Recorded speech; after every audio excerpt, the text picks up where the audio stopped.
Miggity miggity mic check 1 2 1 2 in the place to be. I am live. Are we live? We are live. What's up, ladies and gentlemen? Welcome to Hawaii Comedy with James Monet. Boom! I remember my own title that I created and I made up, and now it's on like Donkey Kong and whatever other things that rhymes with on. Sparkle's getting a little bit of technical difficulties, but we'll get him on soon. Monsoon. We'll get a monsoon. We will get him on pretty soon as he works that out.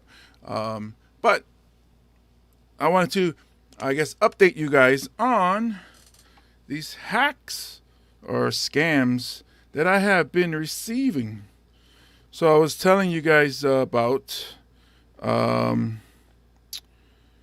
these. Okay, so that one that said, let's see, the requests that wanted me to be her sugar baby, or alleged that it's a she, sugar baby for $700 a week, meaning $100 a day, which is pretty good pay. I mean, I don't know. I can't compare it to any other sugar babies. Just bump into somebody. Hey, are you a sugar baby? How much? What's the going rate for a good sugar baby? Like $700 or $100 a day might be like rookie, price. Like, you're not that good. You don't even know how to goo goo and gaga. I don't know what it is. So I commented. I said, hi. What does I replied to the message? This is an Instagram. What does a sugar baby do? And he said, okay, that's awesome. I'm a 40-year-old sugar mommy from Nevada, Las Vegas. I won't put up too much of the information in case it's real, but it's from Las Vegas. A woman of integrity, and I deal with sincerity. I'm actually looking for someone down to earth. That's me. That will give me the chance to spoil you with every good in life. Tell me a little bit about you. I was like, my stuff is all over Instagram. You can see a lot about me on Instagram. So I just put, what exactly would I be doing? And then, I don't know, maybe they got mad because all of a sudden they didn't know how to click spacebar. But I had to decipher what they were saying with no spaces in the words. But it's something like, okay, fine. I want you to be serious, responsible, honest, kind, communicative, caring, and. That was hard to read, by the way. The three ands with no space altogether. I had to is it da? What? I hope you can be of all that because I'm ready to you as long as you are ready to stay sincere and trustworthy to me. Okay, you have nothing to worry about. And there's no commas, no periods. So that's a red flag. When you work in IT, that's a red flag. Grammar and spelling, that's a red flag. So I said, sounds good. What would my hours and day-to-day tasks be like? I mean, these are real questions that somebody who's applying for a job would ask, right? And it says, I think I told about everything earlier. Oh, getting mad. So I said, nope. Looking at the text above, I don't see anything about my daily tasks. Now this person's getting mad. Why would I give you a daily task as long that I will be giving you $700 as your allowance? So what's daily task for? I reply, I'm asking, what did you want me to do for you? Are you just wanting me to just sit around and collect money from you? Which I will gladly do. And especially for $700 a week. I mean, shoot, why not? But they haven't replied. I guess I pissed them off. Hopefully we still stay in touch and maybe can give me more information. I'm waiting for them to all of a sudden hit me up with that, So why don't you just give me your Cash App and you can send money to my friend, and which I had one today. A good friend of mine's. I guess maybe they got hacked, but then hit me up and said that their cousin needs food. So to send $100 through Cash App, and then they'll give me $120 tomorrow. And he said their cousin needs food. I was like, Well, we're family. I know all your cousins. Tell me which cousin, and I'll go over there and give them food. And then ghost town. Ghost, nothing. Just like nothing. I was like, can we discuss this? And I was looking for the person, but no more person. So be careful out there. Don't click on links from people you don't know. If you click on something and it tells you to enter your password, do not, because that's how they get your password. And you don't want to be stuck in that situation, like a lot of people end up getting stuck in. Okay? So don't be those people.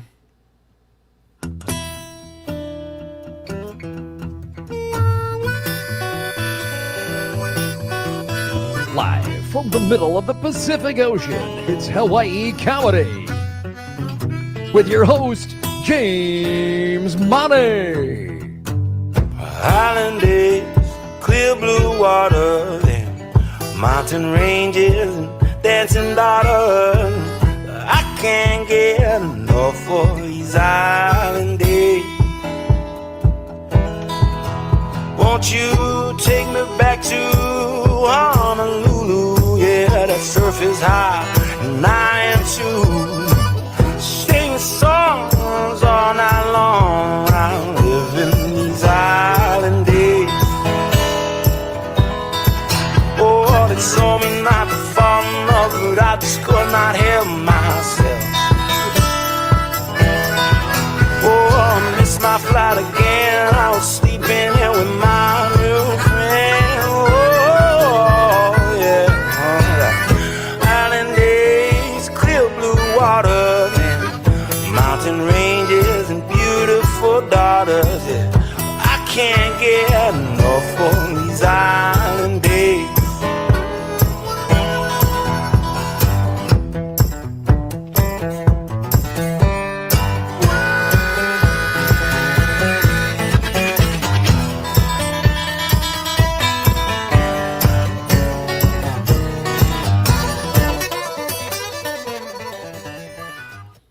Yes, you gotta love that music. Thank you, Tavana, for that. You guys can check out Tavana at Tavana808.com. He's a multi-instrumentalist from Honolulu, Hawaii, who uses electronic drum triggers to lay down a variety of grooves with his feet while simultaneously playing guitar, banjo, lap steel, or ukulele and singing soulful-inspired rock and blues. Oh, you got to give it up, man. I love his music. Every time I hear it, I feel like I'm a cowboy or something. Like I'm walking up to the OK Corral and about to take out some fools. I wanna show off my beautiful shirt over here, my official sponsor from Oahu Golf Apparel. I got the brown today. You know what can brown do for you? It's actually, you can go to oahugolfapparel.com. They have hats, t-shirts, and golf accessories, and they are locally produced here in Honolulu. They are offering fun, stylish activewear on or off the course. Make Oahu Golf Apparel a part of your game. They come in 6X. Look how stretchy it is. It's so flexible. It's comfortable. I don't do yoga. If I did, I would be able to do it. If I did, I would be able to do this. It's very light and it breathes, so it's very comfortable. Even on a hot day, I guess. When you're out golfing, this is a really cool shirt. Plus, it has a collar, so local people get collar. That means that's dress shirt. I can go church like this. How's that? Okay. Golf Apparel, OahuGolfApparel.com. Be part of Team OGA. Okay. Thank you for joining me on episode, the Johnny Sparkles episode of Hawaii Comedy with James Money. Now, Johnny Sparkles, I've known for many years. He's done comedy, I think almost as long as I have. His style is, he plays with the words. So wordsmith. And usually people who do stuff like that are intelligent people, which he is. And he has like a huge database of comedians, musicians, which impresses me. Like even people I've never heard of. And that's why I wanted to get him in the podcast. I wanted to dig into his brain and see what his process is for what they call like a one-liner type, where it's very short. It's very like Mitch Hedberg or Steve Wright, who are intelligent people also. The reason I say that is because my set, when I perform, everything connects. So it comes out like a story, and that helps me remember. I know a comedian, Big Steve, who he does mostly his body. His humor is about his body. So he starts from the head and he works his way down. And that's how he remembers. So we all have our thing, but people who are one-liners or, do these setup punch that are really clever, but they don't really attach to the next thing. I'm blown away by those people because it's like, wow, how do you remember if you told that joke or you didn't already? So to me, it amazes me. All right. And this is that person who's joining me in Hawaii Comedy with James Monty podcast. Ladies and gentlemen, help me welcome Johnny Sparkles. It's going by Sparks Aloha. Money now. They're him. No, I don't know if this connection is good because we weren't able to do a pre-show. So I hope you can hear me okay. I hear you really good now. Before, I guess it was like an echo, but now it's a little bit echo, but it's not as bad. Well, I was trying to use a headset and it wouldn't let me. So, so that's the thing with this. With this, like you can hear me, but you can't hear yourself. With the thing that I'm using. Also, I can hear you, but you can't hear yourself. So I don't know if that still works for you. Yeah. Oh yeah, I can hear myself talking. So yeah. Yeah. So now we can hear the echo of yourself. But real quick, say hi to. I can just hear myself talking in real life. So I'm Portuguese, James. So that's like the natural. Like, oh no, I can't hear me, bro. What you talking about? I'm talking right now. So, yeah, but nobody else can hear you. But just want to say hi to. Let me check the comedy crew. Say hi to Tyler, who's saying hello. Also Jordan, who's saying hello from Washington, and all the way from Hollywood, Johnny Rocks Hollywood. What? Wait, Hollywood, Honolulu, I guess. So, and he wants to give Johnny some love. Love me some John E. Sparkles. Oh, it's your surfer name.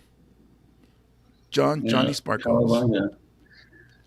Have you have you heard the new Hawaii baseball coach? Have you heard his voice? Oh no. He's very he's stoked for the season, bro. And like it's gonna be a great we're gonna hang 10. He talks like that for real? Yeah, I thought it was like a fan or something because he was on the radio today. I was like, oh, this must be like a fan of the team or because he was talking about a banquet they have coming up and they're like, we're here with head coach Rich Hill, and he's like, yeah, bro, mahalo, we're just gonna cruise this year and do our thing, bro. I guess he's from San Diego, so he's real surfer dude. That is hilarious.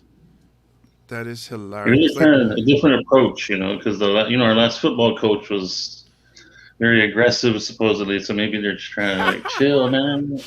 Everything's chill. So we'll get a high baseball coach. Yeah. I stretched through all meetings, bro. But Timmy Chang, though, he's very chatty. Like when they ask him a question, he talks really talks a lot. Maybe within the 3 minutes he used to answer that question, he sometimes didn't answer the question, or he skimmed right over something. But I was surprised. But wow, usually local boys aren't chatty. Yeah. Sometimes just express that. Sometimes, yeah, exactly. Sometimes I know I'm guilty of it sometimes. If I'm trying to find a point and I can't get there, I end up over speaking. I'll just and then, one day at a time and everything comes together. And, once everything comes together, then you can, all the parts each and every come together, and it's like, yeah, I never did get to the point. Yeah, I I can't get believe a you're lot of showing that. that. I can't believe you're showing Well, that logo, James. the reason being is Johnny Rocks Hollywood said, "Nice head cap, James." So this is the faithful Johnny, who Yeah, is a Raiders fan, is also loyal to his team. Can't call you faithful because that's our thing. So say loyal to you. yeah, And you guys got a new head coach yes, yes, and GM. yeah. Is that going to make a difference, though? I mean, my only issue, I actually am excited to see what they'll do because I think it's definitely going to be a whole new chapter. But the interim coach we had was great. The players seemed to really love him, and he had a very good attitude, as far as I could tell. So kind of bummed for him, but I do think Josh McDaniels has matured since his last head coaching job. So I think he's ready for it this time for sure. He was the OC or the defensive coordinator at the Um, Patriots. OC, Oh, okay. That seems to be the yeah, trend now. I think yeah. where you get the Belichick and was is Jim? No, not Jim. John Harbaugh a defensive guy or an offensive guy? I forget. I want to say he was defense, but maybe even like special teams. Hmm. But I don't then know now, why like that. guys like the Rams head coach, and then the Niners Shanahan. It looks like they're going to offensive minded head coaches. Yeah.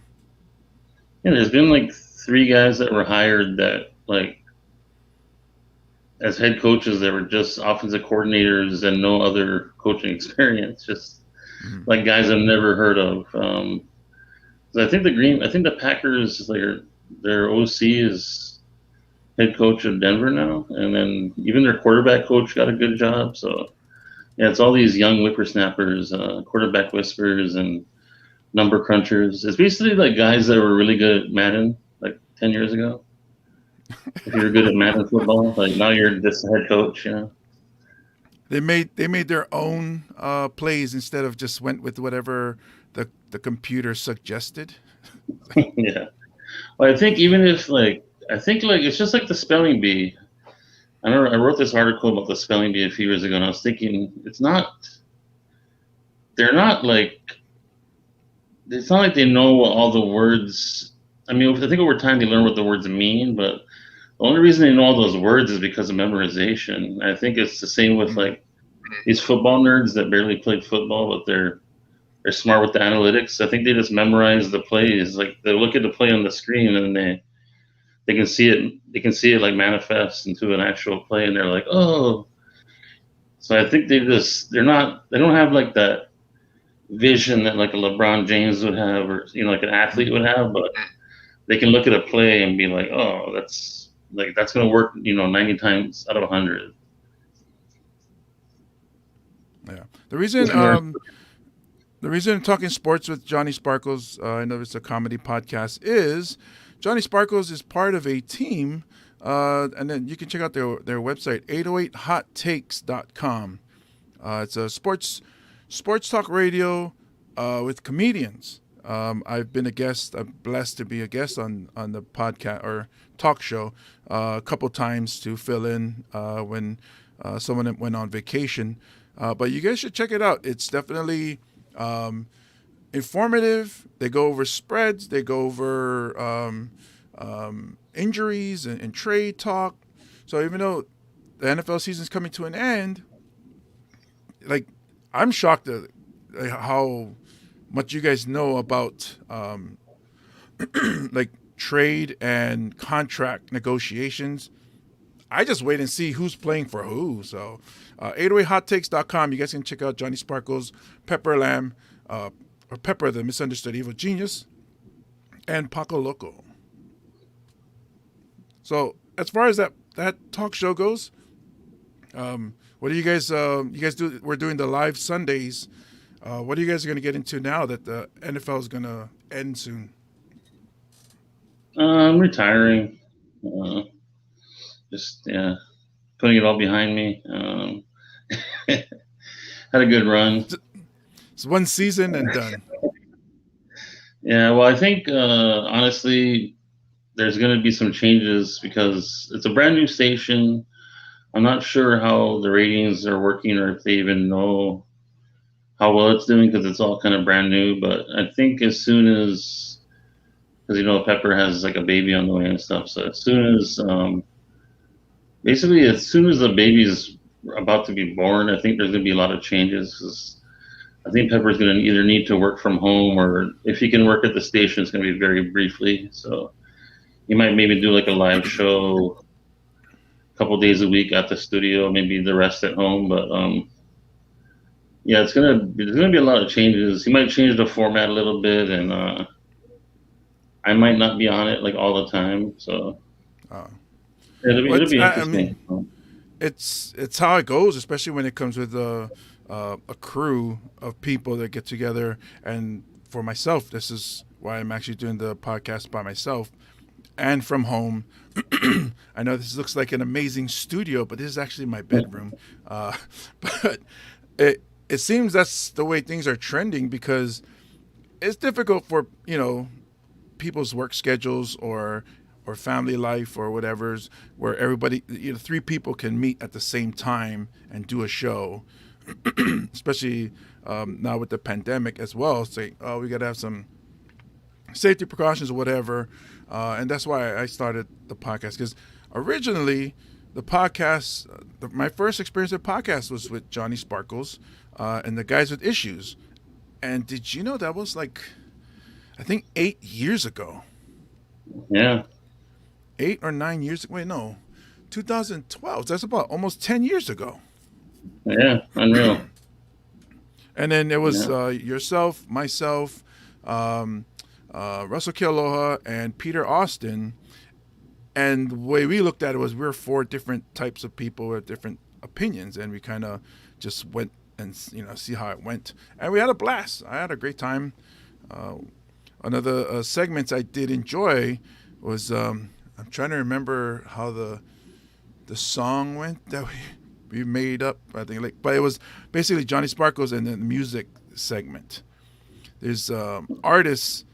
So let me just set this up. So Johnny Sparkles' brain holds a lot of music knowledge and stuff that I thought I knew. Like it could be like something about, let's say, Commodores, whatever's. And he would just like trivia would just spew out of his mouth, and I'm like, "Well, I didn't know that happened. That's insane. They got the beat from who?" Or Lionel Richie said what? Or things like that you would never know. And also, underground artists. I had one of my favorite bands, myself and Tyler as well, is Virgin Mary mhm, rock band, yes, and they've been in Hawaii for a long time, and I never knew about them, and then and then I told you, oh, I saw this band, and you started telling me about it. I was like, how do you know them? Because I felt like I just stumbled on something brand new, and you were just like, oh yeah, this, and I was like, damn, all these artists that you have in your head. So is it like you just enjoy music and you just keep listening and you keep learn, or you want to learn about the band too, or how does that come up? How do you just absorb all of that? it's all about trying to get laid, James, and whatever I can do to get that sweet, sweet tail. Well, it's a kind of could be a long answer. I'll try and make it short, make it brief. I think there was a time when I was young, I loved music, but I wasn't passionate about it, and I think it's because I didn't know what was out there. So I think at first I was listening to. I'm sure you remember like I-94 at the time. It Oh was yeah. I-94. I think that was the first station I listened to, and there's just like any pop station, they get lucky sometimes and play something good, but there's a lot of crap, So I didn't even have I think I maybe had like two or three whole albums. So everything else was just you hear these singles. So until I finally like was digging through my parents' record collection and they had like a Beatles in there. You know, they had Sergeant Pepper's was one of the first like. You know, that's when I started getting more passionate about it, and then. But even still, I was like, I don't know why. Probably because when you're younger too, it's not like when you're like like 10 to 13 years old. It's not like you have disposable money to throw around buying albums. So I mean, especially I know in my case, I definitely didn't have that. So it was just whatever was on the radio. And then once I got closer, I think when I was like 16, when I finally started working and meeting more people. And there was this one guy, Alika, that I went to school with since like third grade. We were never like close, but we lived close to each other. And one day I was just passing his house, and he was playing guitar, and I was like, "Oh, this is cool." Um, and then I started getting interested into rock music because before that, other than the Beatles album I heard, it was all like R&B and hip hop. I will say hip hop.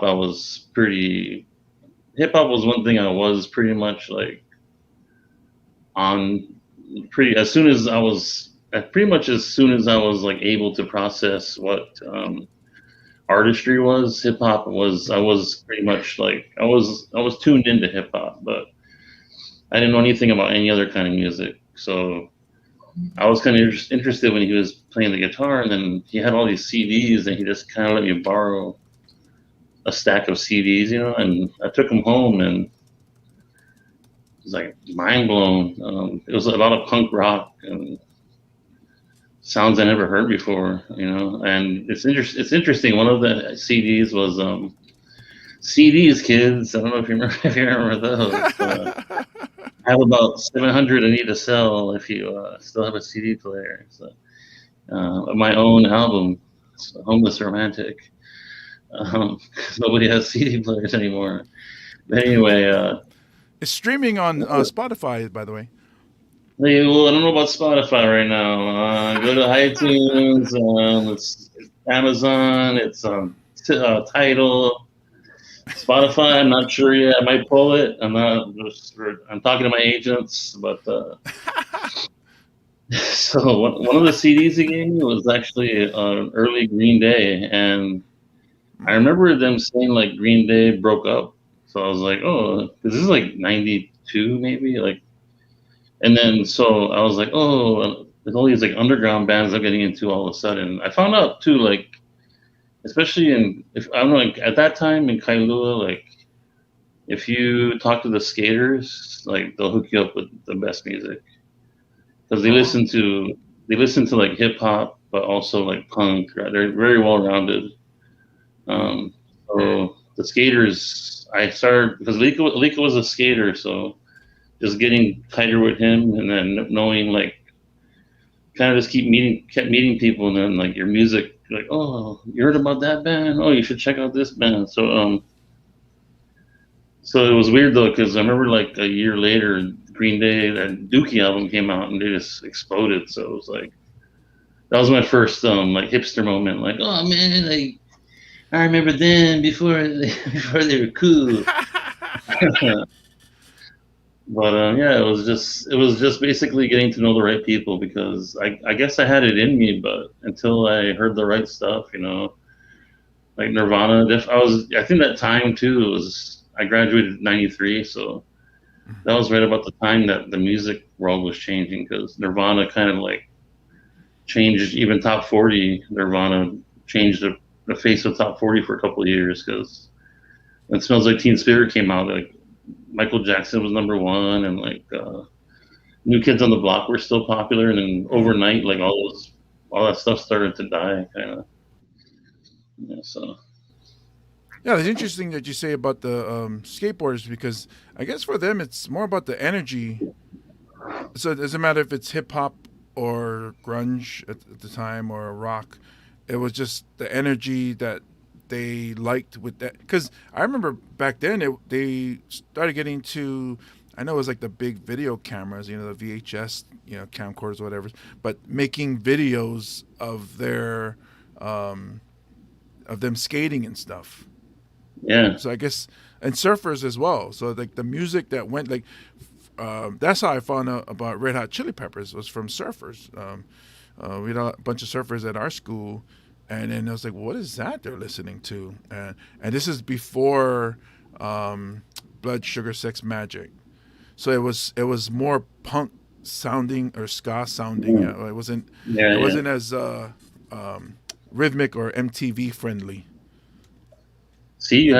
had your hipster moment. You had your hipster moment too. You're like, bro, I knew Red Hot Chili Peppers before they were even. I knew them when they were just regular Chili Peppers.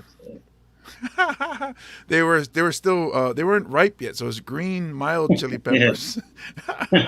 But let me ask you this, because I know you are a trivia guy, in that you know a lot of these little tidbits of information. So I know you like to play games as well, knowing you for so long, where you've made your own like tournaments and stuff. But uh, this is wouldn't be that. But here's a question that I would like to ask you. So what if you were stranded on a desert island, that game. So, what 5 albums would you take with you?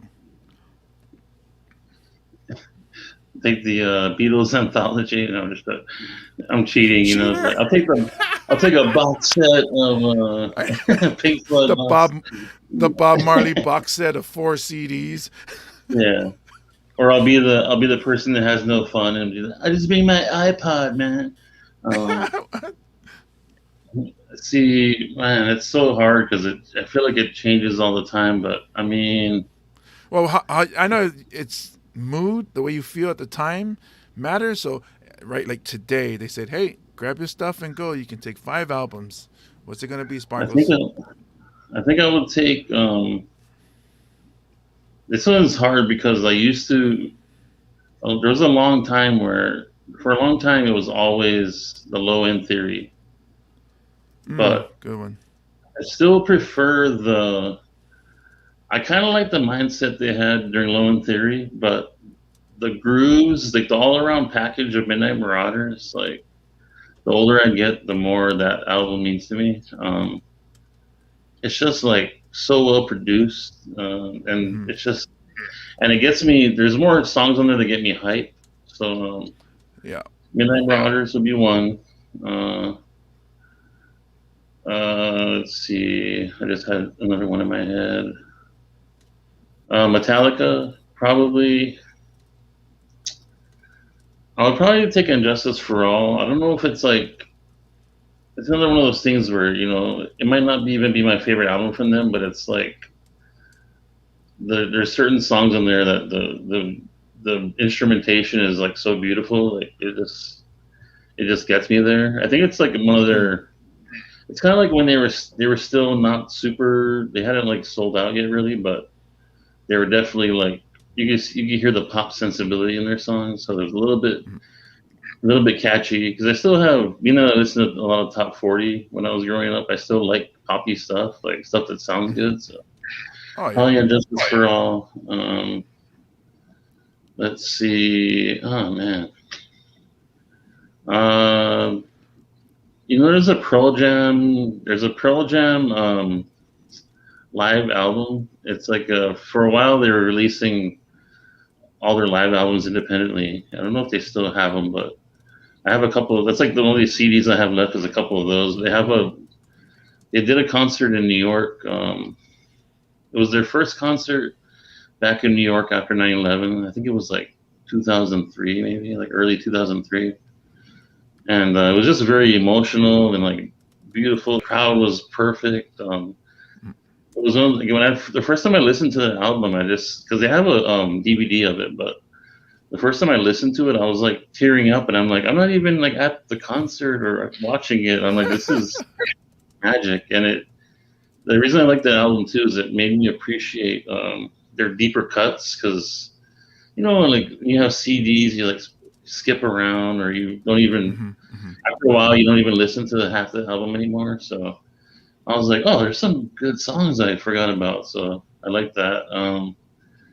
Let's see. Two more. Two more. Yeah, I think I'm trying to think of albums I listen to. Like I'll go to all the time. There's one album called "Let Go" by a band called Not a Surf. They weren't. Their only what do you call it? Brush with success was they had a song called "Popular" that doesn't really sound like the rest of their songs, but it was like an MTV hit, and it was just them singing these weird. There was like this book about like a book about had beauty tips, and it had really weird beauty tips, so they just made a song about it because it's about like how you can be more popular and meet girls if you do this or do that. So, but the album Let Go is like a total. Like when I heard that album, I was like, "These are the same guys that did Popular." It's just a very. It's a lot of like. It's like an indie rock album, but it's a lot about love So it's and nada, life. like as in zero in Spanish, like nothing, Exactly. nada, Yeah. nada surf. Yeah. That's very Not a obscure. surf. Let Go. Yeah. They're from California, I think. But let's see, one more. There's this album called Off the Top of the Dome. There's this album called Picaresque. I don't know what it means. I think I looked it up before and forgot. But there's this band called the Decemberists, and most people like their other albums, but I like that album a lot. It has like three epic songs on it that are like almost like rock little like indie rock opera things, but yeah, that's the album. It's one of the albums I'll revisit a lot, and I would definitely have to include that one off the top of the head. You ask me next week, it'll be five different probably. Oh yeah, for Well, those are sure. good albums. That's what I'm like with making playlists. If I start the playlist today, and then I take a break, and then I come back and I add to it, let's say 3 days later, like I do a country one, and all my playlists I name them after drinks. So like the playlist that's when I started out with kind of country and blues, like it would have so it's basically it's what you would see in a bar in like out of nowhere in Texas or something, and then you would hear something like "Drinking Problem" by Midland. You would hear um, um, Stevie Ray Vaughan. So it's that kind of feel. So I'm going at it and I'm like, okay, it's a country kind of feel because then it has um, what is his name? The blue denim shirt. Garth Brooks, Low Places, and then Friends in Low Places. And then I come back like 3 days or 5 days later, and next thing I'm adding Dolly Parton, and I'm adding Kenny Rogers, and then what is that that song Crazy, I'm crazy for feeling Patsy Cline. Yeah. And then a week later, I listen to my playlist. I'm like, they don't even match. What the hell's wrong with me? It's like, then I gotta start all over. So when I start a playlist, I'm sure my family can attest to it. I'll be on it until I'm done making that playlist. Because when that mood changes, so does the playlist, and all of a sudden it's like, I gotta start all over. So that's on my playlist on um, that streaming service that's not to be named with the Yeah, green circle, the my Rogan playlists one. my playlists are out of control, James. I have a problem. I can imagine. Because like what I'll do is I'll try and do like a specific genre as possible. Although for country, I think the only one I have for country is called "Tolerable Country" because it's like the only country songs I like. But I do like country, but my country taste is more like alternative country, I guess people call it, like Uncle Tupelo. But dude, if you like Stevie Ray Vaughan and country, like you gotta check out Steve Earle. Like you gotta do like I'm telling you, Steve Earle is like an artist that I think you would appreciate. He's a very rebellious he had a lot of drug problems back in the 80s, but Because his that son belongs was in this playlist. well, his son was an amazing musician too, and he just OD'd like during the pandemic. It Oh, was horrible, but it's sad because his dad was a junkie too. So it's like I hope that I mean, it's obviously he kind of got it from him, but his dad was clean now, so tragic. But they're both amazing musicians. But like I made like this hip hop playlist maybe like 5 years ago, and it was like these are the best. I called it six mics, like because five mics is dope, but six mics is like premium, like elite. But then after like a couple of years, I'm like, nah, half this playlist is whack. So I started making a new. It's like this is like the real like. You thought that was good, so I had to move like half the songs to the better playlist and keep the other ones in the lower. But it's like, who is this for? Like, it's not like the only. I will say though, I made a playlist for. I forgot to mention this earlier, so it's a good reason. Good thing I thought about it now. One of the things that happened too around the time I met the Skaters is I discovered Radio Free Hawaii, and Radio Free Hawaii had the most eclectic playlist of any radio station I've ever heard. So I made a playlist a couple years ago that was a tribute to that. So it's like I would say 85% of what was on there at the time, and then I've added a few songs from bands that came out after Radio Free Hawaii was already gone, and stuff I think that would fit well on there. And that playlist has like, I mean, it's not. I'm sure for some it's like nothing, but I think it has like 50 followers, and like none of my other playlists have more than one. So, it's like gaining traction. Followers. I don't think I have any followers in my playlist. Oh, sad. No, I didn't know that was a thing. It's possible too. You might have them set as private because I know some of my playlists. I didn't even set it. I didn't even do anything, and they were set private just automatically. So I don't know how it works. But, I'll take a look at it and see what my settings are. But so that leads to the next question. If you had to choose one genre of music, what would that be? I know, right? I think forever. I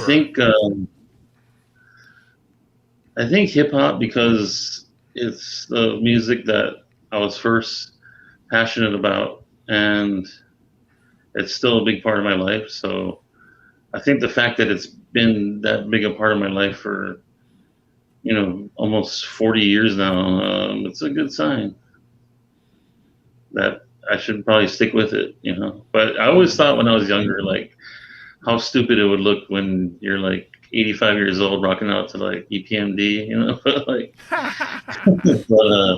but shoot, some of these rappers are like 60 now, so, I know, but it's weird. It seems like rappers are starting, like, and they're our age and a little bit older because we were listening to them when we were young, and they're all working out, like, to get as buff as possible. Like, maybe they're trying to make a comeback, but they, like Redman is ripped. Method Man is ripped. I'm like, what's going on? What's happening? Is there something I should be doing too? Or what are you trying to prove? Real quick,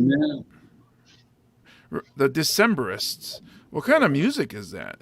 They look like they're from Ireland or something. No, they just have like like some bands, they kind of overdo the like we're old timey. Like their music is pretty. I mean, a lot of their songs are just folky, pop, indie rock type songs, but they do have a couple of songs that are kind of like almost like sea shanties, but they're like modern. It's like it's like they have a song about somebody getting like caught in the mouth of a whale. It's like a fairy tale almost, but it's I mean it's hard to describe because it's not a genre I listen to a lot, but it's like they'll have like accordions and like but it's like it reminds me a lot of rock operas where it's like they're telling this epic story and there's like different tempos and time changes and stuff. But yeah, there is No, like Not as strong though. But you know that one song where was that a Zeppelin song where basically Lord of the Rings? So- well, I was mean, it? yeah, like subject. Yeah, they had like a whole. They have so many songs that are like ripped off from J.R.R. Tolkien. they're just like they're just like wizards in the jungle, like hobbits on. Yeah, they had a lot of songs that were. It was The like Samoan eagles saved him from the volcano. yeah, I remember hearing that when I was young, and then I did some research, and it turns out like half their catalog is like Hobbit stuff, or like folklore, or like even like a little bit of Aleister Crowley, like satanic stuff. But that's why a lot of musical purists don't like them now, because they stole a lot of their lyrics from like books, and their musical Uh, style is completely ripped off from old blues musicians. They like literally just stole riffs, but to me, I can forgive it when somebody like. To me, they like took music. It took like bits of music I enjoy, like old blues and stuff, but they made it more accessible. And to me, it's not. It's not like they said like they always paid tribute to these guys over the years and said they love Howlin' Wolf and whatever. So it's not like they were blatantly trying to like steal money from them, but mhm. they do have the same exact riffs as a lot of old blues musicians. So Yeah, because like it's up to even the list. one of my favorites is Ocean. It sounds so hip hop, and I was like, wow, this That's sound, yeah. That's they use that for the Beastie Boys song, first album. It's like Rhyming and Stealing, I think. mm. They literally just took the whole beat from the Ocean, and Oh yeah, I they love use a that. lot of Zeppelin on that first Beastie Boys album, just straight up back before Biz Markie, the black guy, got he had to go take the bullets in court. But the Beastie Boys, their whole Yeah. first album is like Led Zeppelin riffs. So we'll let them go, but we'll get this guy. And then they went after what is their whole first album they couldn't even use anymore. Shucks. That rap group, Plug One, Uh, Plug Two, yeah, De La Soul. De La Soul. Yeah, Like their 3 their Feet whole High and first Rising. album. Yep, Steely Dan riffs and old soul samples. Yeah, yeah. Yeah. And then Tommy So Boy one thing just I took think their whole catalog. one thing for you is that with your style of comedy, especially here on or in Hawaii, like you're very unique in that so like myself I started to go to storytelling and talking about family. Tumua talks about family, talks about the people, and you do as well. But the one thing that it's obvious that even if you just read our jokes, our notebooks, we would know. Oh, this is Johnny Sparkles. Is very unique in his style. Is that something that?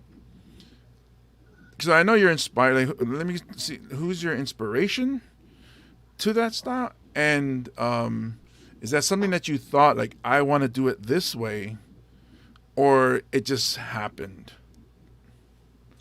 It mostly just happened because I don't ever want to even come close to doing anybody's style. But I think like every other comedian, sometimes you can't avoid it because comedians are such a big part of your life.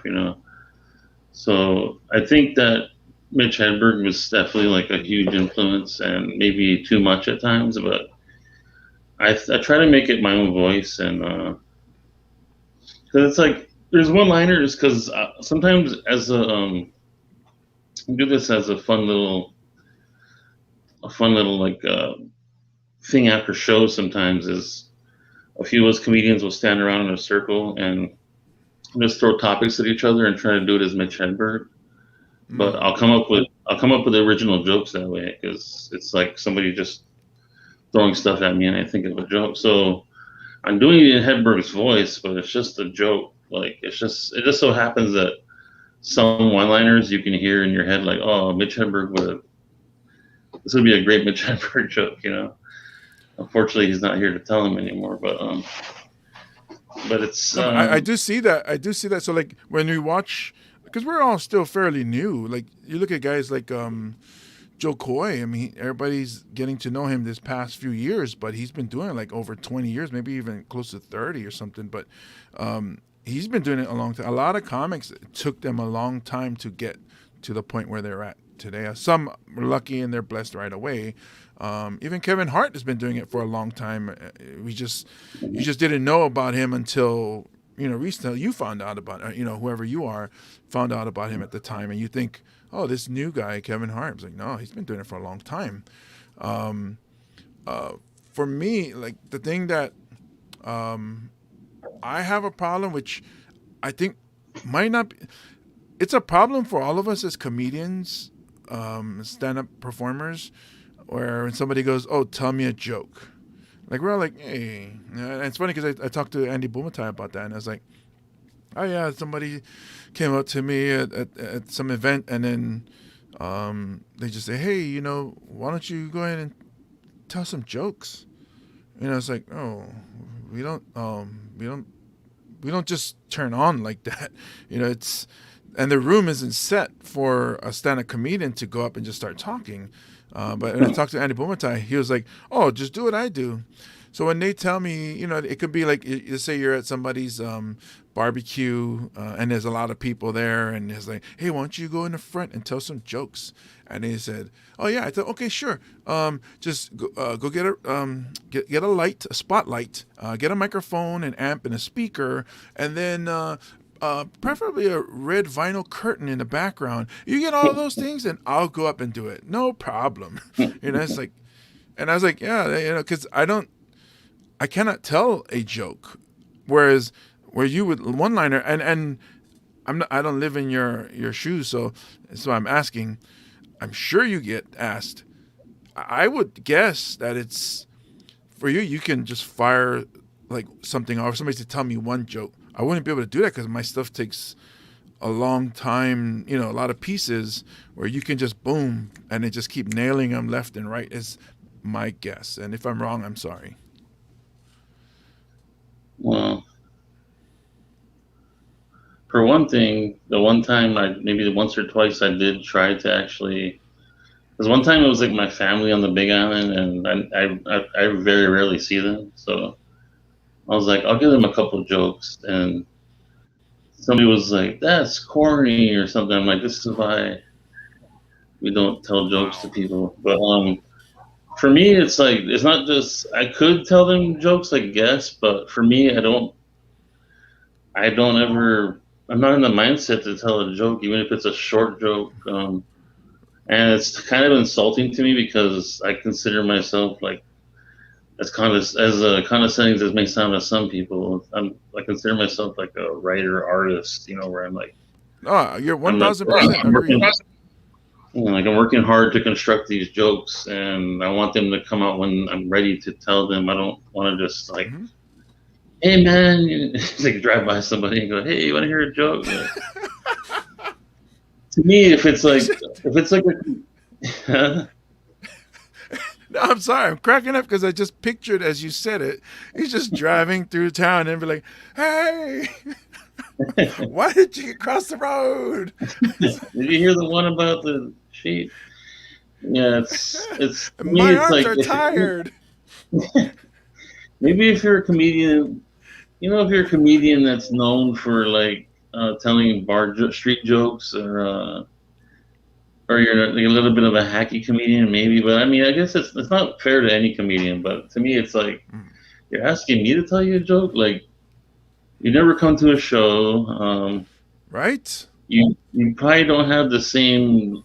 You obviously there's some misconnection here. Like maybe you don't like. I'm too weird for you, so you don't come to my shows. But now you want to hear a joke now that I'm here in front of you. Like. It's like if you're good enough to hear it now, you can come to a show and check it out. Mm-hmm.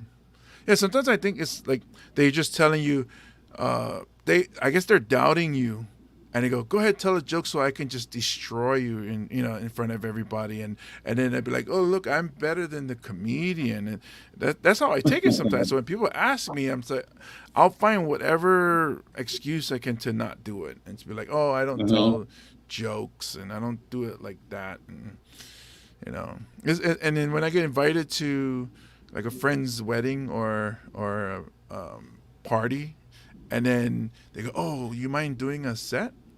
And I'm like, "Well, so if I worked at a restaurant as a waiter, would you ask me to serve drinks too at your party?" It's like it's not fair. Can I just sit down and enjoy your love that you Yeah. just got married? Why I gotta work? Yeah. I know. Yeah, it's crazy. I did it one time for my coworkers at Sears, but the thing with them is they actually were pretty supportive. Would come out to shows, and they were asking me because this one guy was leaving, and we were all drunk. So I was like, I'll do a little 5 minute set for Kramer before he leaves the island. But yeah, more often than not, it's like I don't want to do like because it's like oh, he gets. I mean, we're like professionals when we're in a club and ready to go, but Mhm. still get like nervous to just on the spot go up in front of people you work with or family member. Like that's like crazier than any. I can perform in front of 1,000 people easily right Mhm. now, but in front of like 6 family members or just like coworkers, like oh my god, that's humiliating.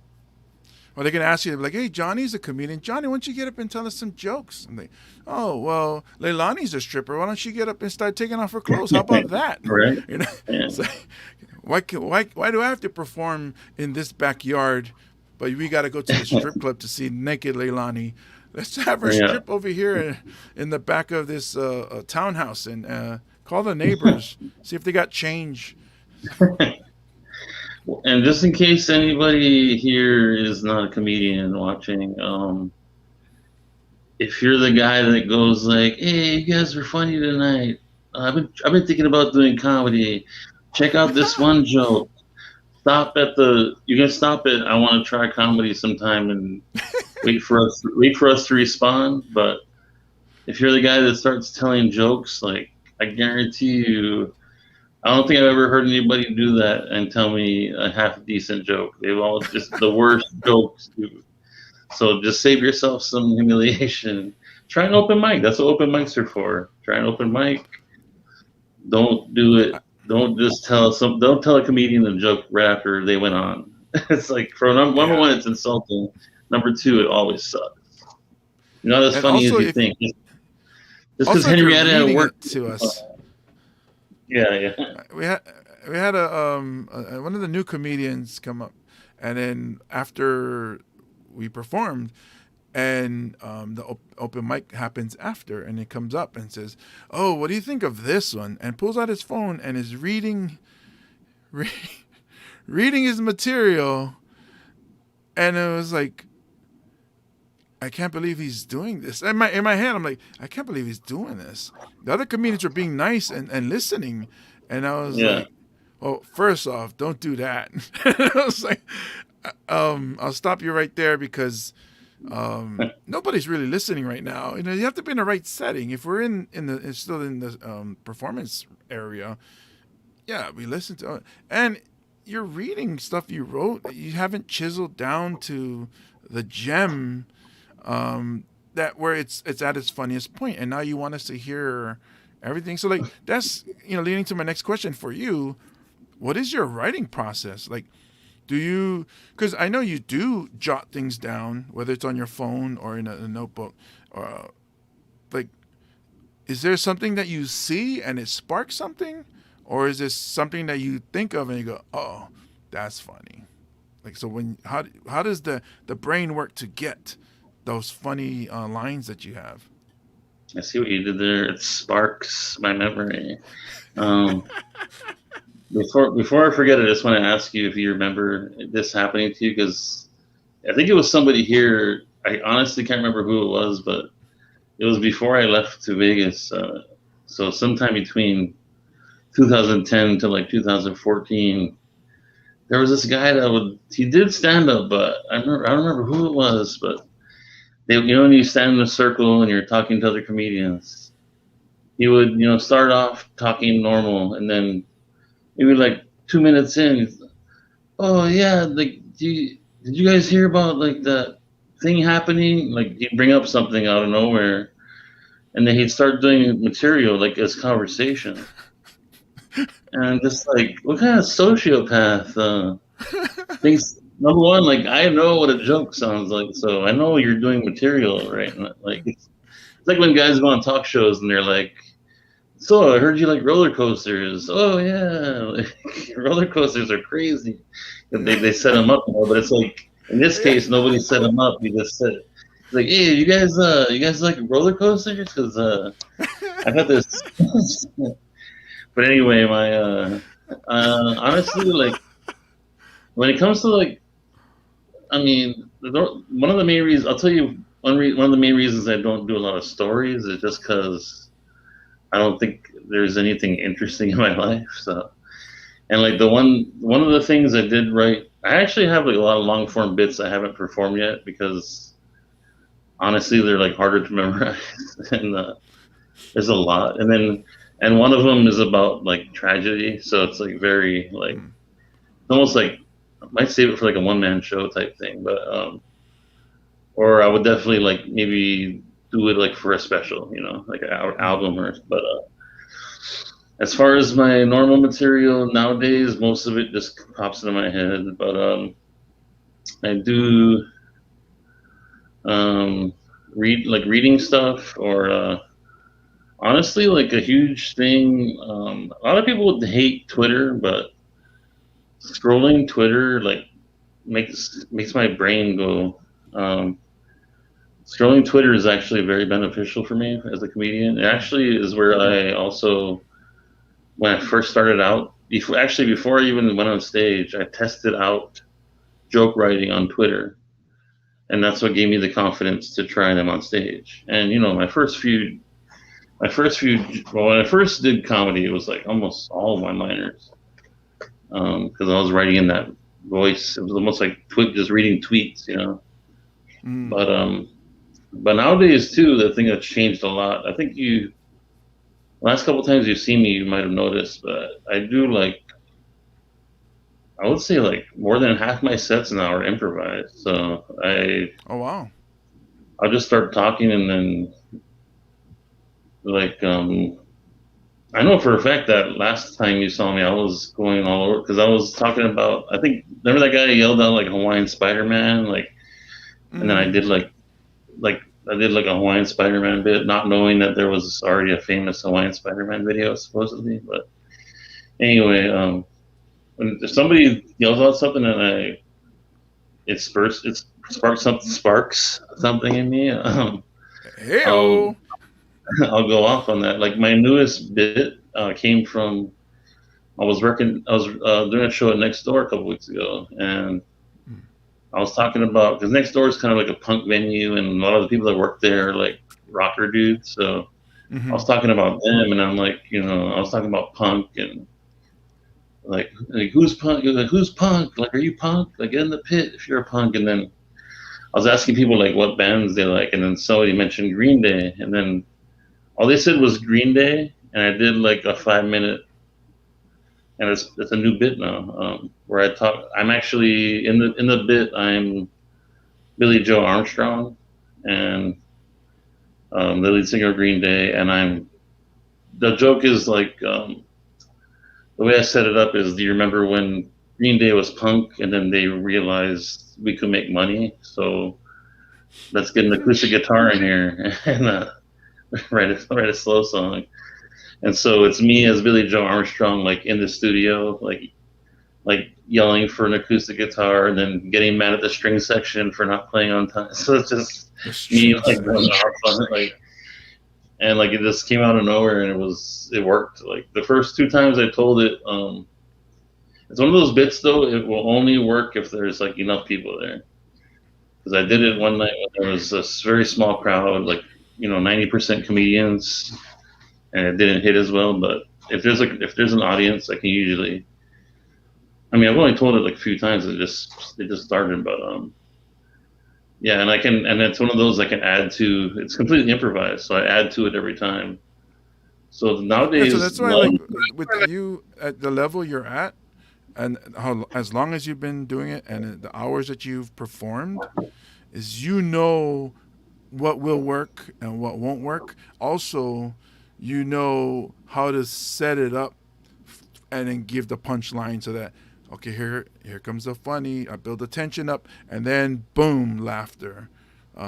And it's funny that you say that night that I saw you, it was improv, because yeah, I was like, I've never seen you do that before, and thinking, not knowing that you just it was just off the top of your head at the time. But oh, that's cool that you're at that level where the hamster is running, and you can come up with something off, and it's just like doing crowd work where somebody inspires something, or but you've also had experience with improvisation as well. mhm. Yeah, it helped out a lot doing improv. But like speaking to you, talk about how much I love music. That's why if I can get somebody to say something while doing crowd work about music, Mm. I'll like. I remember that same night when I did the Hawaiian Spider Man. I was talking to them about metal, like who's metal, and somebody said Slayer, and I went off on that for a couple minutes just Hmm. because it's something I was like, oh, I love their music, I love their politics, but hate their music. But it was a joke because their politics are actually horrible. Um, but yeah, And that's what I'm talking about. You're right with the database that you have, that you can all those flags, and then you can just like run through them as punchlines with the person who mentioned the band and knows stuff about the band as well. Yeah, so that's pretty clever. but I That's got that from a lot of that comes from you because you always remind me like do what you know. Like when we're talking about what to do for TikTok and stuff too, it's like mm, tap into what your specialties are. Like about because that's I don't to me like I don't my personal stories other than like the really dramatic ones that I could write like a book about. I don't have like a funny story about being on mushrooms and doing like I wish I did, but I don't. So, but I do know stupid stuff about music or like just I don't know. Like I can riff off pop culture stuff, but so I try to tap into that stuff and over. I mean, I've written down, like I said, I've written down a few more long form things, but it's honestly I need to do more open mics because you know how it's been with the pandemic. The open mic scene is kind of yeah. weird. And like the King's Pizza kind of scared me because it's like so condensed and like there's 50 people There just was an right, and there I'm was like an outbreak there. exactly, exactly. I felt kind of This vindicated when it happened. I mean, not like I was happy that it happened, but I'm like tried telling you guys. Yeah, and But it's funny because the picture that came out from that place from that night, and then you look and you see all the comics on one side all caught it, all the comics on the other half of the picture didn't catch it. So it's like, well, I guess the air was going to the left, I guess, because everybody on the left got sick. Thankfully, recovered. So, it was eerie. It was like looking at a crime scene or something, like a photo after a murder, and you're like, oh. It was like The I was Shining looking at at the it. end. I was looking at it like It's- Back to the Future, Marty's picture with his with his brothers and sisters, or brother and sister, and then they start fading, and then his yeah, hands fading. you But saw thank Paco God Loco they fading recovered. away. It's like Yeah, no. that was a weird time. Yeah, Yeah, luckily everybody's recovered. yeah, Yeah. yeah. So, what are because talking about how you find how you introduced me to bands that I've never heard of, and all of a sudden I'm really good fans of those bands, or really like their music. It's like, oh, you were spot on, Johnny. Um, Now, never really asked you about comics, and I think maybe it's some ego in there. Like, yeah, I know a lot of comics myself. Music, I'm Mhm. like, yeah. If you start talking music, I'm listening. I'm not talking. You know what I'm saying? Because it's like, oh, he's gonna teach me something. I don't have that knowledge. I'm not saying I know all comedians because I don't know. There's just so many now. Where I think when we started like 10ish years ago, there was the ones that you saw on Comedy Central, the ones that you saw on the specials, and then Netflix didn't. Netflix as a joke didn't really blow up yet, and now we see so many. So who are some of the names that aren't like Kevin Hart level or Gaffigan level that you like, kind of underground or maybe are starting to blow up now? A quick question, James. Do you still watch a lot of comedy specials? I almost have to force feed myself. I can listen to it more than I watch it. So if I'm cooking, that's my job here in the house. So I make the breakfast and stuff, and then I'll have either a podcast on or somebody's comedy album on or a playlist of comedy on, and it just shuffles through. So I listen more than I watch, but I have been watching some the past month just to get back into it since I'm going to be headlining soon. When do you? I mean, the reason I ask is because I remember a few years ago, a couple of comedians telling me they can't watch specials anymore because they're like too influenced. And I don't know. I guess like the snob in me too was like, if you're a good enough comedian, you should be able to be inspired and write your own. Like, why would you want to write a joke similar to his anyway? To me, it's like you watch it for inspiration or listen because it sparks something in it's kind of like what Twitter is too. Like when it sparks. I swear I'm not saying sparks not sure. But like Twitter does that for me too, where most of the time it's just even just a word will just I'm like, oh, I could write a joke about that. But sometimes, every once in a while, even a comedian will start telling a joke that I think is going somewhere else, and I don't like the way they execute it. And I'm like, oh man, now I'm going to write a joke. I can write a joke better than that about that. But to me, it's like, yeah, it's the same thing with this whole cancel culture thing. It's like if you're worried about what people are worried about affecting the way you write, then honestly, you're probably not that good of a writer. Mm. You should be able to adapt to whatever the times call for. It's the same thing with any other art form. Like you think musicians they know that their audience has changed and evolved over time, and most bands will evolve their sound or try different things. So I don't know Th- why There's a people there's are a like, oh, there's a musician out there, okay. and he's like, "Damn it, Prince did it again." I was I was gonna play this, and then I heard it Prince do it, and I was like, "Damn it, Prince again!" But yeah, it's interesting. Like, I mean, when I first started, this is actually answering the question you asked me. When I first was into comedy, it was more like late night talk show stuff. So Mm. I don't know if you can hear that dog, but if you can, I apologize. Oh, no worries, no worries. So it was whoever. I guess early days. I mean, I used to watch Carson a little bit, but I liked Carson a lot. And then Letterman was like the first guy where I was like, oh man, Letterman's playing chess. Like these other guys are playing checkers, and he's just so out there. And then he would have weird people on, and somebody I really liked from back then, who's just oddball, is Andy Kaufman, obviously, but because Mm. I like doing weird stuff too. Some of my favorite jokes are curveballs, or Yeah. like I think I'm setting you up for this, but I'm at the last second I'm pulling the tablecloth off, But Voila. In um, fact, last Wednesday, I popped up into Comedy U at Blue Note, just because it's been a couple weeks since I got on stage. So I was like, I gotta get up and do something. So I was thinking, I was like, I think the best thing to do is to kind of bomb tonight. So I told mm, Graham was performing. I was like, I'm gonna do something weird, and he was like, yes, do something weird. He's already grumbling because like you know, Jose's shows goes sometimes he runs it long, or Graham is Mm-hmm. from L.A., so it's like, wants the sweet spot of for everybody, so that the crowd isn't tired by the time Jose puts us on.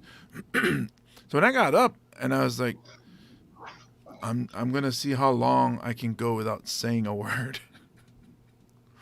So I didn't talk for a few minutes. See, the comics, I could hear the comics laughing, and then the people started giggling. And then as soon as I was about to say something, I would just turn and look at somebody like what are you talking for? And then it was like maybe 2 minutes of just standing on stage, not saying anything. There was a guy in the audience who talked more. He kept saying something to me, and I was like, I didn't say anything. So I dug myself a hole, and then I tried to get out of it. And it was like, oh, okay, let me see if I can do that and survive. And so, that way I can get my mind right for, February 2nd, when I perform. It was interesting. I felt shitty. I'm not gonna lie, but I think that's what I wanted to do. Kind of like slap my face and say, let's go already. Let's get back into comedy mode. And then I went to Next Door Friday night and kind of like did my set but jumbled it up. So I was telling Jose, I was like, well, these 2 pop-ups aren't going to sell tickets, I'm sure, but at least I got to practice, so thanks. So it was very alt comedy. When I went up at Next Door, Nellie Jones was hosting, and she's one of the people used to be like me, her, and Kenny would do a lot of riffs about Hedberg or Jerry Seinfeld. We do like riffs as them. So when I got up on stage, I was like, I told the crowd that sometimes we do Hedberg stuff, and then I told a couple of jokes, and then I just started talking like Hedberg, and I was like, this venue is very hard to explain to people where to come. I was like, come see me at Next Door, and they're like, next door to what? And I was like, no, that's the name of the place. They should call the place Next Door to Next Door over here. Anyway, when I did the it just made me think like about taking risks. That Green Day thing I was doing was definitely a risk, because it was like I stuck with it, because the first couple minutes, half the people didn't know what I was doing, because I literally just started yelling as Billy Joe. I'm just like, did I ask for the strings yet? You don't do the thing until I ask for the strings. Like, half the people are like, what is it? And then it's basically just me yelling at the audience, but I'm not yelling at anybody in the audience. I'm just yelling like in their direction. Luckily, like most people got it, and then their laughter spreads, But Mm-hmm. yeah, so I love taking that ride. I always worry about Graham. I love Graham. Graham is actually very good at keeping me on my toes, because competition is great. And whenever I do like stupid jokes and he mentions them afterwards, when he's doing his set, it makes me very self-conscious, and makes me want to write better jokes. Like when he gets on stage, he's like, "Yeah, we're gonna talk about Bigfoot's dick," and all this. just like feeling a little Yeah, but self-conscious. that's actually what he's doing, is tying, like bringing everybody into his set. So it's like tying the show. That's because that's how Graham performs. He's thinking about a show, a collective show, whereas our stuff is, because very very showcase like, or very open mic like, the way our here in Honolulu. So it's Johnny does what Johnny does, and Kenny does what Kenny does. James does what James does, and it just, that's just how it is. So you just get like these flashcards where Graham is like, okay, we need to tie all the whole show together. So he mentions maybe 2 or 3 of the comics, and I see him do it a lot. He'll mention something, and then he'll go boom, and then he'll get that crowd with him, and then carry on with his set. So it's not. I do. I think you should be like, oh, he remembered, my stuff, so that's cool. I mean, that's how I would No, take it. I know Graham likes me. It's just when you have. I'm always self-conscious when I'm working with people I respect because I want to do good. I want to do. I hate to say like I want to do better sometimes when people I respect are there, but I do. Sometimes I do because I'm like I really want them to see that I've been working on it, But I've been doing a lot of that too. I've been doing a lot of usually like if my memory is working really well and I have, especially if I'm going on like later in the night, I'll usually mention a couple things. I think even that night, the last time you saw me perform, Zach was hosting. I made fun of Zach for like half my set. Just calling back to his. Dude, I made such a good callback that nobody got. Like when you make a perfect callback, and I'm like, that's the thing you guys bailed on. It didn't bomb, but it was like at the very end of my set, and it was like the last thing I said, and it was a perfect callback to something Zach said, and I'm just like, you guys so missed close it. to me. Yeah. Anyway, shame on you going guys. back to the influences and whatnot. Like, I had like strange influences because I was like I said, Letterman, and then like I think the first like oddball guy, other than like Andy Kaufman, was a unique voice was Stephen Wright. Very like compared to other comedians from his era, because they all love him, but people never talk about Stephen Wright. To me, he's a legend. And I love Stephen Wright. Yeah, but you know what I mean. Like he's not in the public zeitgeist the way people like his colleagues from the era. A lot of them. But like Bobcat because he Goldthwait was early. Mm-hmm. So Steve Wright didn't get the cult following the way Mitch does, because Stephen Wright was ahead of his, the time. I think, like you said, Oddball in the '80s is not really liked, maybe, whereas an Oddball in the '90s with grunge and I guess gangster music and punk, and I guess the way people were taking it, where they're like, oh, this guy is different from everybody, so we like him. I mean, that's my take on it, anyways. I saw Stephen Wright on Carson one time. I think it might have been his first time. It was clear to me, you've been doing comedy long enough, you can kind of pick up stuff. It was clear to me that unless I was missing something, he was doing like brand new material. And I was like, holy crap. The fact that he's not doing like his best stuff right now and it's still kind of working. Because, I mean, if you're on the Tonight Show, you want to make sure you're like using your greatest hits, or your A material. But he was doing some odd jokes, and it was working pretty well. But after that era, honestly, I mean, obviously like Carlin and Pryor are always big for me, but and then it was the Hedberg era, Patton Oswalt. But like there's so many comedians that are like not famous. Like Nick Vatterott is one of the most unique comedians working today. Most people I know haven't even heard of him. There's like Ryan Stout. There's James Mane. There's Paulo Gata should be like. To me, Paulo Gata should be like all over TV, and I don't know why he's not more. I mean, I'm happy he gets work all over the world, but Paulo Gata should be on a sitcom or in movies. And like, Paulo Gata is not just one of my favorite people, but I think he's likable and great joke writer, just all around great guy. I agree. Even like Andy Kindler is like. Comedians know him, but he's so like that guy is like Eddie Pepitone. Like these guys are like real comedians. Like these are like the artists. You know, the real deal comedians like grinding and doing unique things. And you know, what was a really early inspiration for my writing? I think it was like Jack Handy. You remember those Jack Handys Oh, on SNL? Oh, that's like a lot of my That's kind of how my brain works. Like dark, but it sounds fun, but it's dark.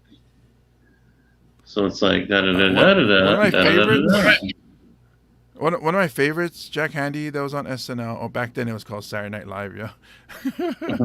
But one of my favorites was, I would love to see a nude orchestra. Because when they hit those high notes, I bet you can really see it in those genitals. And so I think we were in like maybe either early 30s or I mean early 20s or like 18, 19, like just out of high school. So hearing that at that time, because this is back in the Dana Carvey days, right? And so hearing Yeah, that this at the is like time, I was like, early '90s. Yeah.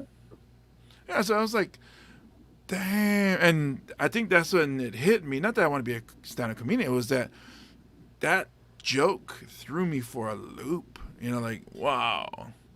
So, but speaking of You those know, James. quotes, Wait, James, real quick.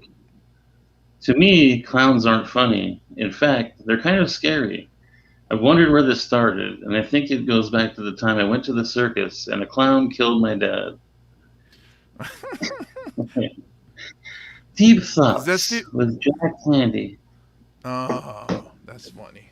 So, going off of these quotes, I think it's time for us to play a game.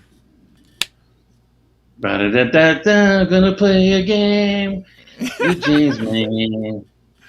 Is Hey, pronounce my name. no, I got to use my game show voice and my game show name that Graham Yeah, keeps using to how make come you fun get of on me. Howdy the Boggle? You get your announcer at the beginning of the show, stay on Howdy Guy, and then you get on Hawaiian Guy bring the music, but he's singing like cowboy songs. And then you gonna call him cowboy and not Paniolo, bro. You howdy, bro. You acting all howdy over here. So, a lot of people don't know Tavana is Samoan. Yeah. A lot of people are shocked. Not a lot of people, but when people I tell them, because I proudly tell people, I was like, "Oh, he's Samoan, you know," and they're like, "Tavana?" I was like, "Yeah." It was one show where he did stand up, and I was in it, and he came backstage, and we were talking, and we were kind of like similar in that we are proud of our heritage, our culture, but we are saddened that we don't really know it as well as we should because we didn't grow up in the culture. My parents spoke Yeah. to me in Samoan, but I never learned it because I grew up in a local neighborhood. Was mostly Asians, fresh off the boat Asians. So, you know, a lot of my early language was pidgin pretty much, and he's the same way. And I think he's a proud girl dad also. I know he's a parent. Mm-hmm. I should look it up before I start ruining the guy's career. but Tavana is a really sweet guy, awesome guy, and we connected on that we had things in common, like especially with the culture and stuff. So that was cool. And that like I don't go up and start talking like let's say the Laughing Samoans, and do that kind of humor. As like you were, you're local, but you were influenced by the hip hop culture, and I was the same. I was influenced by the hip hop culture. So I can speak pidgin, and so can you, Kaviks, but normally we don't talk that way. It's if we're in a room or talking to somebody who has the heavy pidgin accent, we go right into that. But our regular voice is the way you guys are hearing it now. So let's play this game. Quotes. I told you earlier it was going to be multiple choice, but I decided to not make it multiple choice. And it's going to be, I'm going to read a quote, which is a line from a comedian, and I'm going to see if you can name that comedian. So time for Name That Comedian with Jimbo Maine. Okay, got weird. You're gonna make Our me look like a contestant fraud today. here, James. No, I I was looking. I was like, "You'll get these. I know you'll get these. If you don't get it, it's because, or maybe I'll try to act it out then." No, don't. Well, maybe if I don't get it the first time, you can act it out. Okay, you might not. You might not get it the first time on purpose. Then. Okay, so this one all right, I won't do any hints. So, okay. All right, so no hints, and there's 10 of them. Okay, so here we go. Last night I stayed up late playing poker with tarot cards. I got a full house and 4 people died. So if you need a hint, then ask me to act it out. That sounds like a Hedberg-y type of joke, but like I don't remember him telling that joke. But it sounds like Hedberg or maybe a Stephen Wright. You can act it out if you want, or okay. If you need that help, but so you want to act it out? Well, I'll say Hedberg is my answer, but if it's not Hedberg, you can act it out. Okay, here we go. Last night I stayed up late playing poker with tarot cards. The other guy, full house, and 4 people died. Stephen Wright. I knew it was one of those actually, two. Yeah, because it's the same lines, but that's my favorite. One of my favorite Stephen Wright quotes. He has a lot, but that's one of my favorite. Okay, number 9. Here's a great Stephen Wright quote for you, real quick. He's talking about taking a girl on a date, and he's like, her dad said to have her home by 8:15. I said middle of August. That's cool. I love it. Okay, here we go. Number 9. Jack and Jill went up the hill, both with $1.25. Jill came down with $2.50. Hold on, I'm looking for a prop.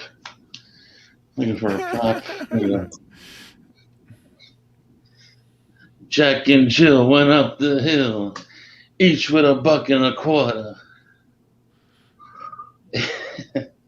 Jill came down with $2.50. Oh, Andrew, it's the Andrew Delano Clay. Andrew Dice Clay. That is correct, sir. You have 100 points. So that number 8. Like one time I was about to say take care, but changed in the middle to good luck. So it sounded like take luck. If you have any luck, take care of it. Take luck, Shut up. You ever be like walking your car at the end of the night and you're trying to tell something to your friend and they don't hear you and you're like, hey man, take the thing out to the south left here, and they're like, what?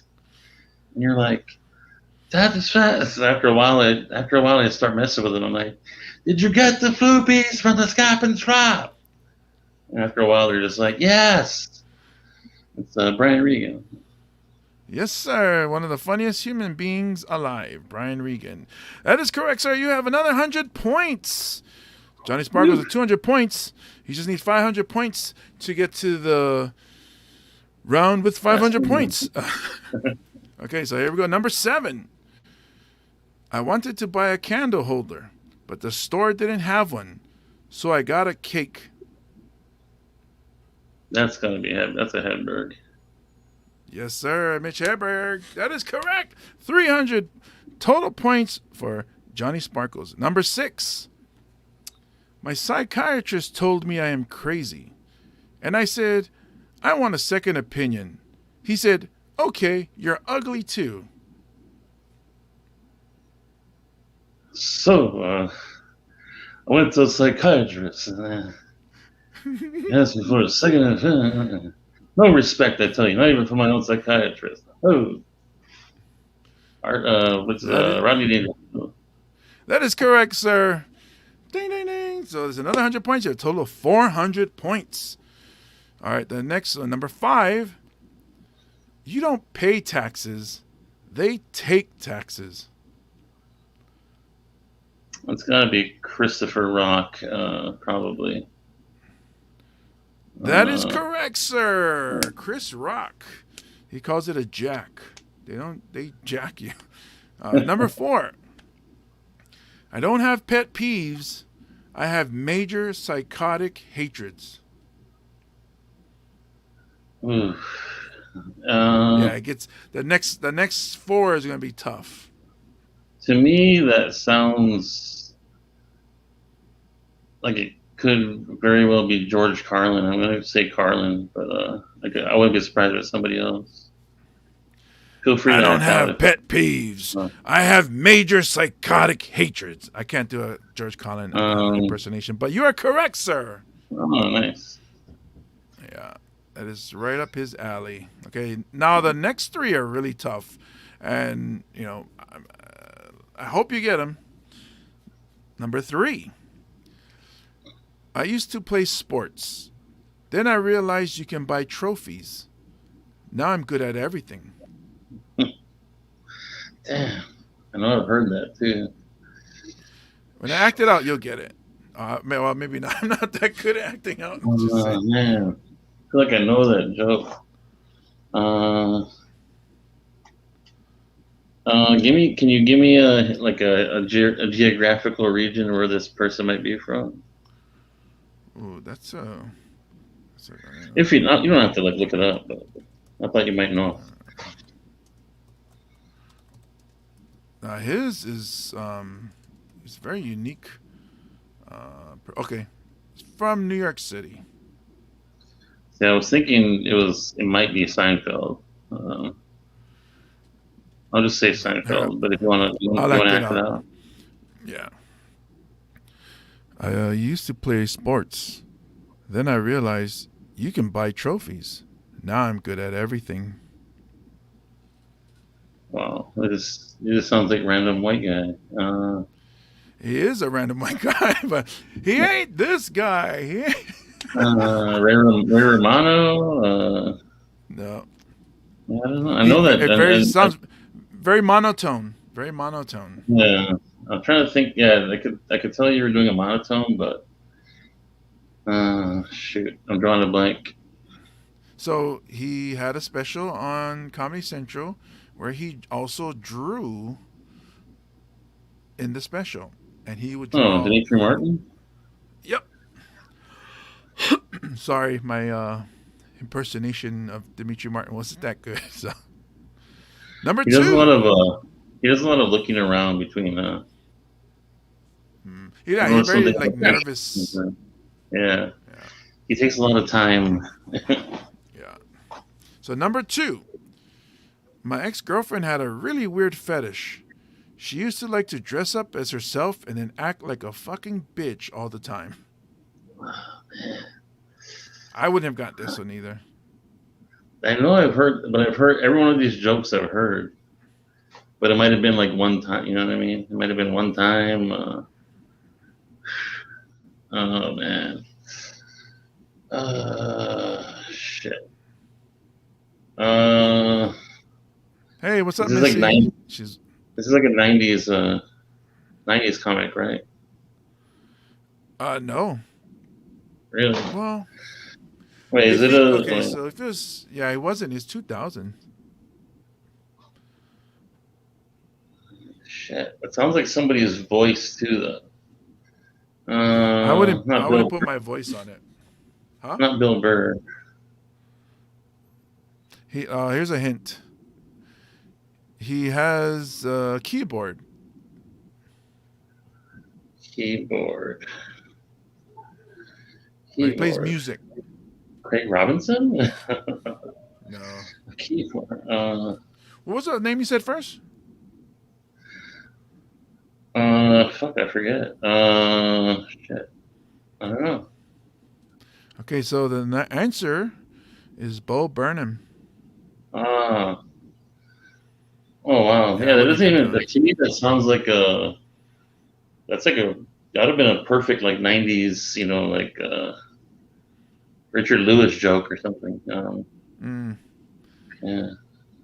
Okay, so number 1, and you are sitting pretty at, I think, 500 points. So number 1, what's the difference between a pickpocket and a peeping Tom? A pickpocket snatches watches. Red Fox. Yeah, you win the grand prize. Yeah. That's awesome that you got that. I wouldn't have got that. The only joke I remember from Red Fox was eating turkey for Thanksgiving.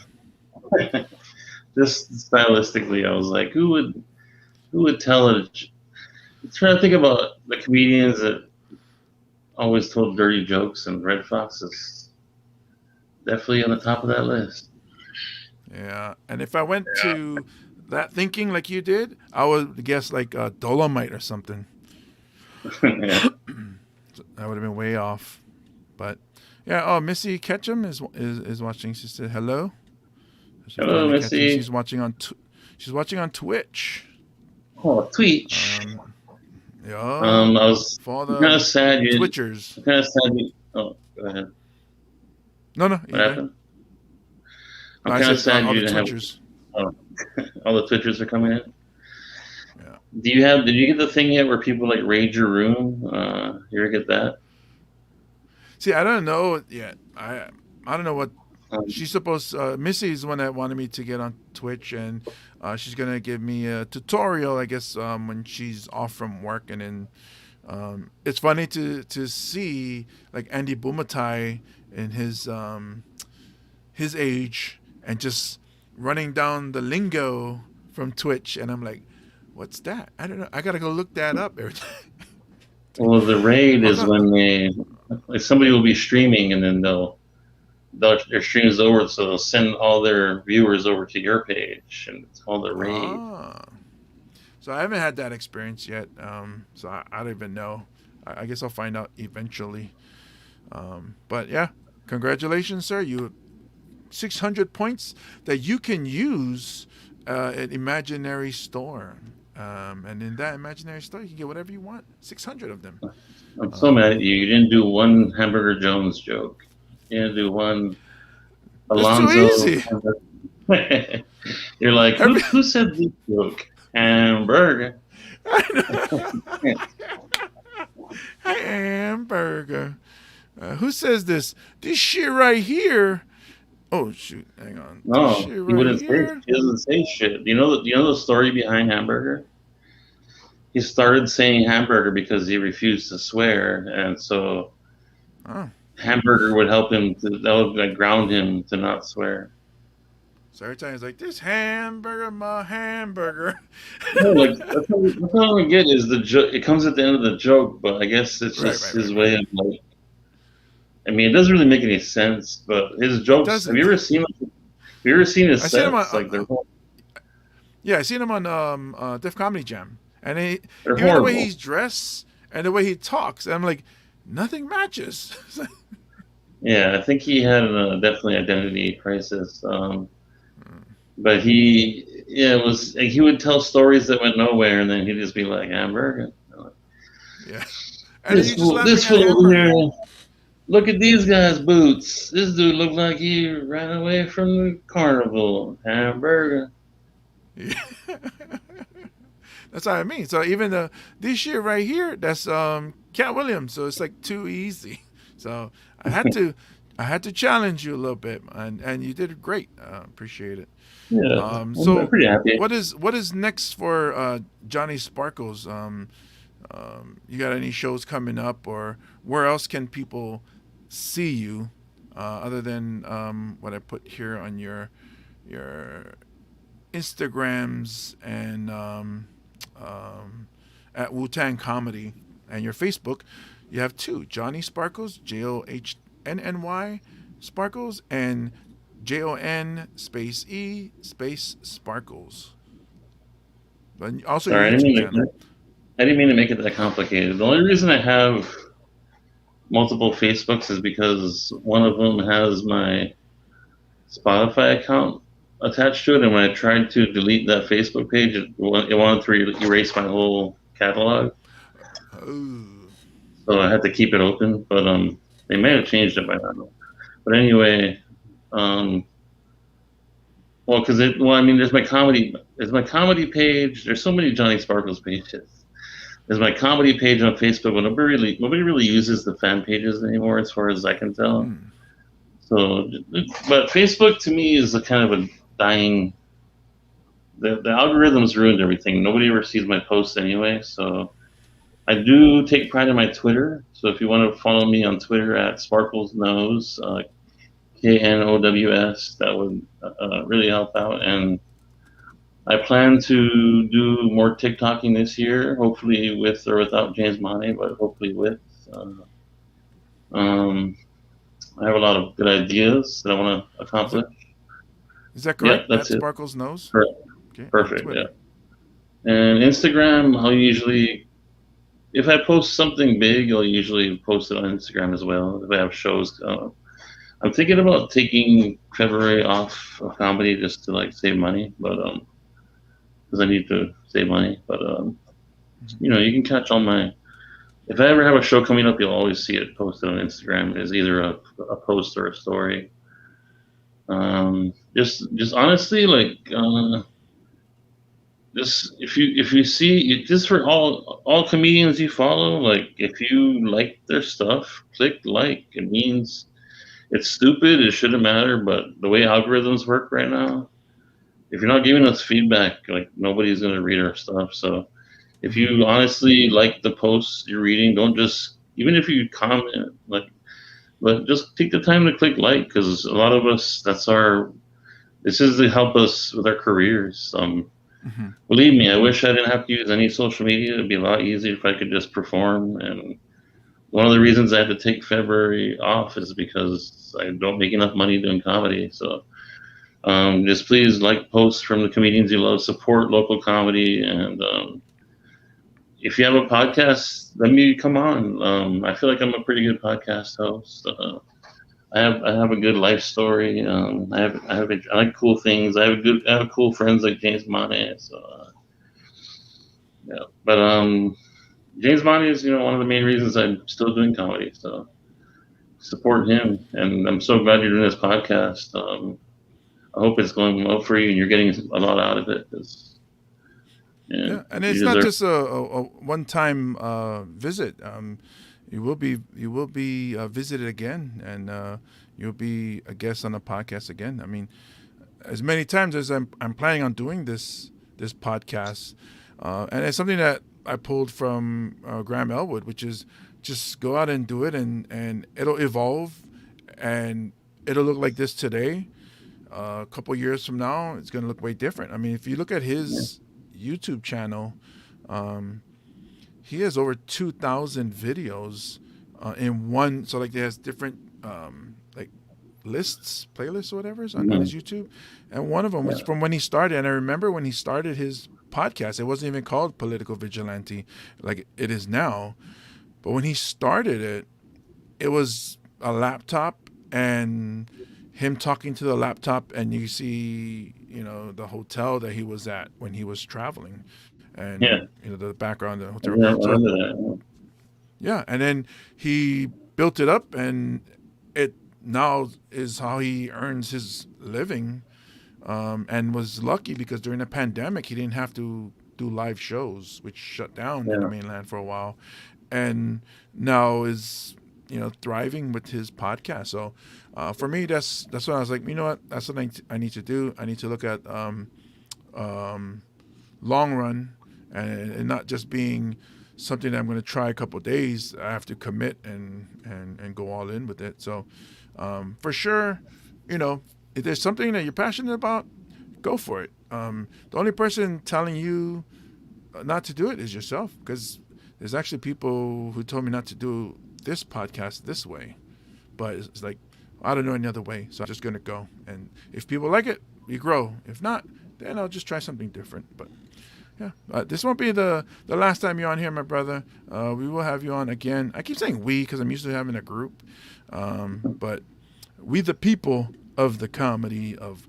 Hawaii comedy with James Mike. I keep messing up the name. I gave the name to the podcast, and I don't know the name of my child. But is there anything that you want to end with, my friend? just because you made me think about it, your podcast talk.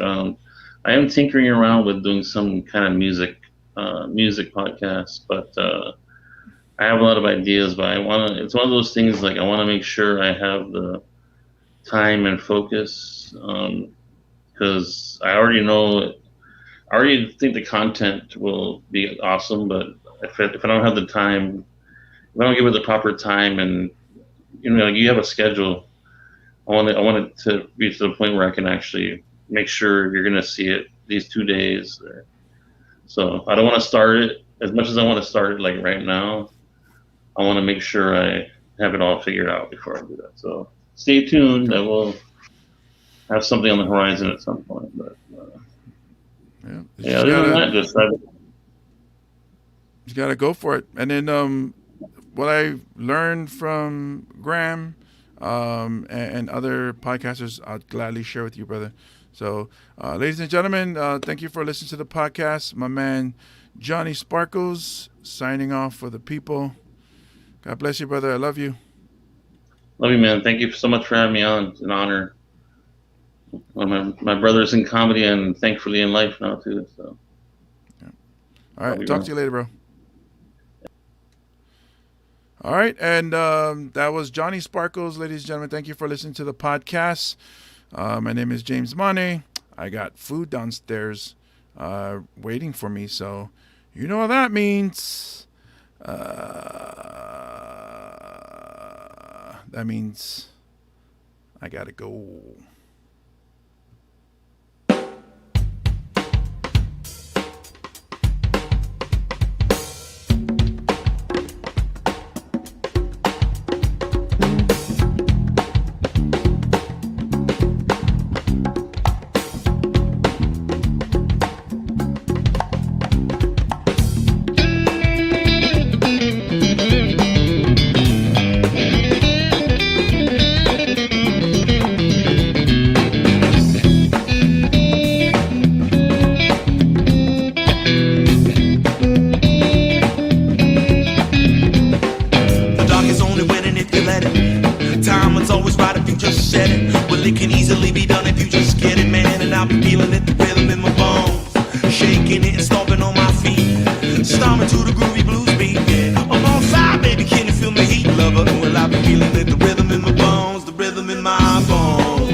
Rhythm in my bones.